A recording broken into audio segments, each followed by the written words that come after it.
Okay, നമ്മളിന്ന് നോക്കാൻ പോകുന്നത് പലരും ആവർത്തിച്ചുകൊണ്ടിരിക്കുന്ന ഒരു മിസ്റ്റേക്കാണ്. അതായത് ഒരു സ്റ്റിയറിംഗ് എങ്ങനെ കൺട്രോൾ ചെയ്യുന്ന സമയത്ത്, സ്റ്റിയറിംഗ് ഒരു വളവെത്തുന്ന സമയത്ത് എങ്ങനെയാണ് ഹാൻഡിൽ ചെയ്യുക എന്നുള്ളത്.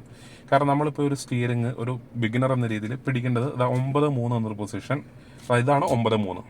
അതുപോലെ 10-2. നമ്മളൊരു ക്ലോക്കിൽ 10ൻ്റെ സൂചി, 2ൻ്റെ സൂചി, ഇത് രണ്ടുമാണ് നമ്മൾ കണക്കാക്കുന്നത്. പിന്നെ ഒരു വളവെടുക്കുമ്പോൾ പലപ്പോഴും ഒരു ബിഗിനർ എന്ന രീതിയിൽ നമുക്കൊരു കൺഫ്യൂഷൻ വരാറുണ്ട്. എങ്ങനെയാണ് വളവെടുക്കുന്നത്? ചില ആൾക്കാർ ഇങ്ങനെ പോകുന്നത് കാണാം, ചില ആൾക്കാർ ഇങ്ങനെ പോകുന്നത് കാണാം. അപ്പം ഇങ്ങനെയൊക്കെ പോകുന്നത് ഒരു ബ്ലണ്ടർ മിസ്റ്റേക്കാണ്. കാരണം നമുക്കൊരു ആക്സിഡൻറ്റ് ടെൻഡൻസി ഉണ്ടാവാൻ ഇതൊരു കാരണമാവും.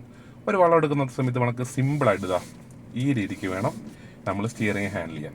ഓക്കെ, അതായത് നമ്മൾ ഒരു കൈ ഹോൾഡ് ചെയ്ത് വെച്ച് മറ്റേ കൈ വെച്ച് വലിക്കുന്നൊരു മെത്തേഡാണ്.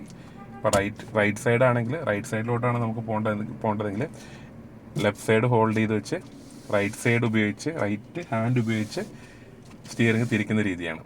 ഓക്കെ, അതുപോലെ ലെഫ്റ്റ് സൈഡിലോട്ടാണ് പോകേണ്ടതെങ്കിൽ റൈറ്റ് സൈഡ് ഹോൾഡ് ചെയ്ത് ലെഫ്റ്റ് സൈഡിലോട്ട് തിരിക്കുന്ന രീതിയാണ്. Okay, thank you.